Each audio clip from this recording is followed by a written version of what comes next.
না, কিন্তু আমি তো রামের ভক্ত। আমি পশু বলে তুমি আমাকে একটা মালা দিলে না।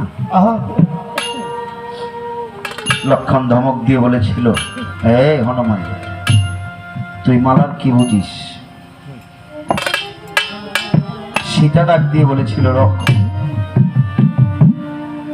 একে তো তুমি হনুকে মালা দেও নাই, অপমান করেছ, সাবধান, আর একটা ধমক দেবে না। লক্ষণ বলেছিল, ভাবি, সামান্য বনের পশুর জন্য তুমি আমাকে কথা শোনালে। সীতা ডেকে ডেকে বলেছিল, তুমি বুঝতে পারোনি, তুমি বুঝতে পারোনি হনু কি। তুমি মানুষগুলি দেখে দেখে মালা দিলে, আর একটা পশু আমাদের মাঝেই বসা, তুমি তাকে মালা দিলে না। তুমি তো জানো না সে আমাদের মুরিদ, সে আমাদের ভক্ত।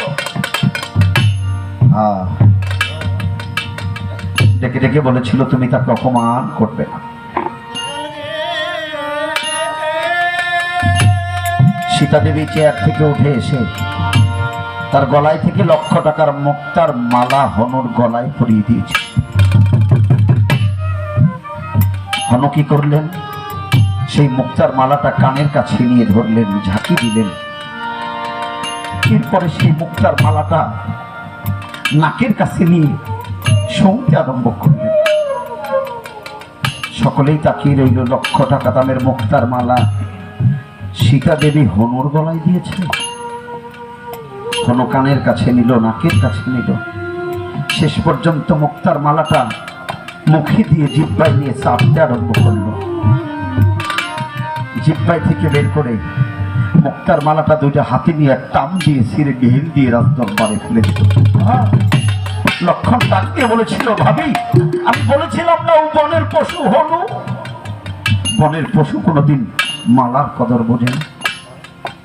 সীতা দেবী কেঁদে দিয়ে বলেছিল, হনুরে, তুই আমার সন্তানের মতো, আমি তোর মা।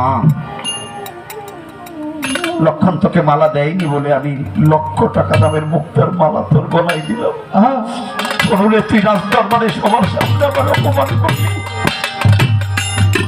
হনুমান চিৎকার দিয়ে বলেছিল, ভগবান, জবান খুলে দাও, মায়ের কথা জবাব দিব। হনুমানের জবান খুলে গেল, ডেকে ডেকে বলেছিল, মা, মা, ও মা, তুমি কি জানো যেই মালায় থেকে আমার গুরু নামের শব্দ আসে না? মালাটা কানের কাছে নিয়ে দেখলাম, আমার গুরু নামের কোন শব্দ নাই।